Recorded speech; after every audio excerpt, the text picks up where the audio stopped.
2 hours later. Halo everyone, kami dari kelompok 7 akan membahas tentang mazhab neoklasik Cambridge and Lausanne. Kedua mazhab ini adalah bagian penting dalam sejarah pemikiran yang menjadi teori-teori ekonomi modern saat ini.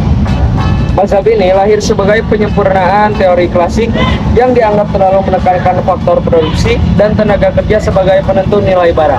Nah, mari kita lihat bagaimana para ekonom neoklasik mengubah pandangan ekonomi dunia.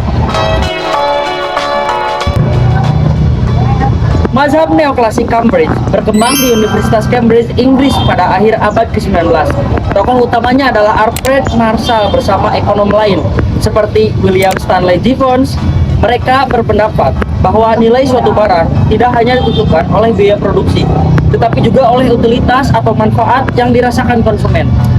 Cambridge memperkenalkan analisis permintaan dan penawaran yang kita kenal hingga sekarang dan fokus pada analisis parsial. Artinya, melihat satu pasar saja, misalnya pasar beras atau pasar tenaga kerja, tanpa melibatkan seluruh sistem ekonomi.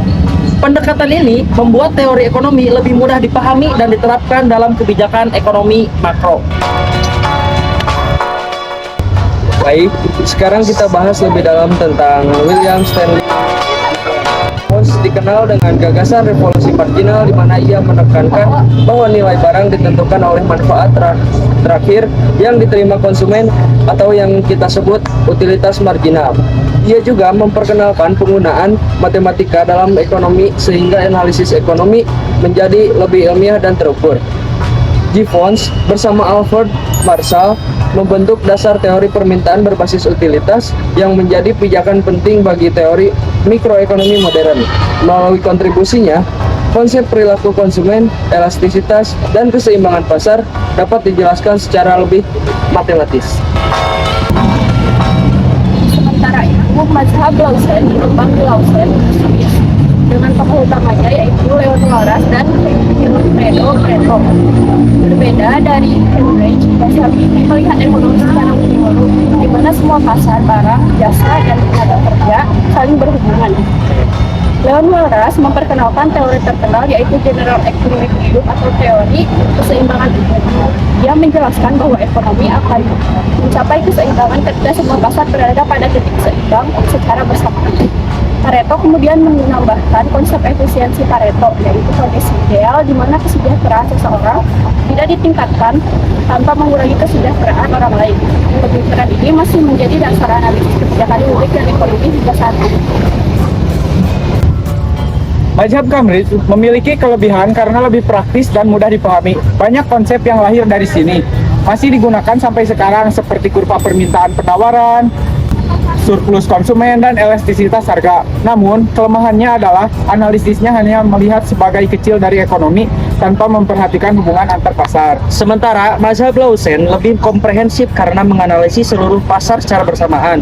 Konsep keseimbangan umum dan efisiensi Pareto menjadi dasar teori ekonomi matematis modern. Namun, pendekatan ini dianggap terlalu abstrak dan ideal karena mengasumsikan pasar sempurna dan perilaku manusia selalu rasional, padahal kenyataannya tidak selalu begitu. Pemikiran Cambridge sangat relevan untuk memahami pasar individual dan kebijakan harga. Misalnya dalam menentukan harga bahan pokok atau kebijakan pajak. Pendekatan parsial ini membantu pemerintah dalam mengatur sektor tertentu dengan lebih efektif. Sedangkan konsep dari Lausanne banyak digunakan dalam modern keseimbangan umum atau CCE yang dipakai dalam kebijakan fiskal, moneter, dan perdagangan internasional. Keduanya saling melengkapi. Cambridge membantu memahami ekonomi mikro, sedangkan Lausanne menjadi dasar teori ekonomi makro modern. Sebagai kesimpulannya, mazhab Cambridge dan Lausanne sama-sama berperan penting dalam membentuk ekonomi modern. Cambridge membawa ekonomi menjadi lebih aplikatif dan dekat dengan kehidupan sehari-hari. Sedangkan Lausanne memberikan landasan ilmiah yang kuat melalui pendekatan matematis dan teori keseimbangan umum.